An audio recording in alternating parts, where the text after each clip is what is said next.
ये कहानी है एक भूत की। हमारे घर के पास में एक ऐसा घर है जिसे मैंने कभी खुला नहीं देखा।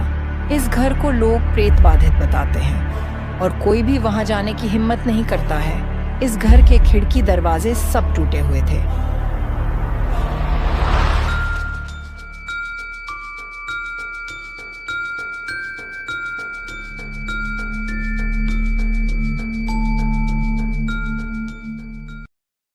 एक दिन स्कूल से आने के बाद मैंने और मेरे दोस्तों ने मिलकर इस भूतहा घर में जाने का प्लान बनाया।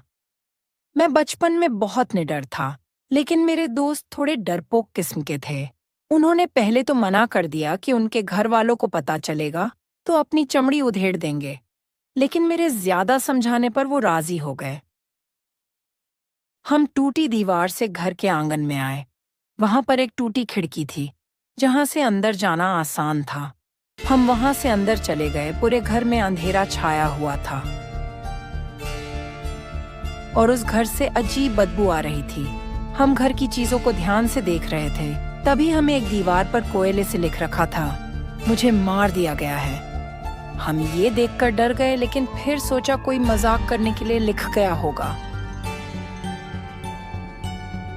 अब हम ऊपर जाने वाली सीढ़ियों के पास आए तो पहली सीढ़ी पर लिख रखा था, मैं ऊपर कमरे में हूँ। ये देखकर मेरे दोनों दोस्त घबरा गए, लेकिन मैं नहीं डरा और उनको ऊपर ले गया। ऊपर 3 कमरे थे, जिसमें से एक बंद पड़ा था।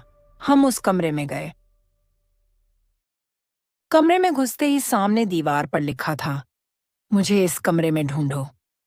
हम वहां की अलमारियों और बक्सों को देखने लगे, जो पूरी तरह गल चुके थे।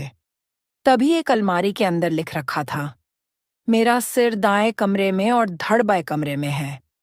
ये देखते मेरे दोस्त बुरी तरह घबरा गए और वहां से भागने लगे, लेकिन मैंने उन्हें जकड़ लिया और जाने नहीं दिया। अब हम बाएं कमरे में जाकर धड़ ढूंढने लगे और वहां पर एक बक्से में एक सड़ा गला शव पड़ा था।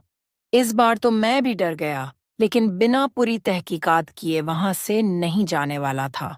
उस बक्से के पास चटाई पर लिखा था, तुम्हारे पीछे मेरा सिर दूसरे कमरे से आ रहा है। अचानक हमें पीछे से कोई परछाई दिखाई दी और हमने देखा कि वो किसी लड़के का सिर था। अब हम बुरी तरह घबरा गए और वहां से चीखते हुए निकल पड़े। मैंने ये बात घर वालों को बताई तो पहले तो उन्होंने मुझे खूब पीटा और डांटा, लेकिन फिर उन्होंने पुलिस को फोन लगाया।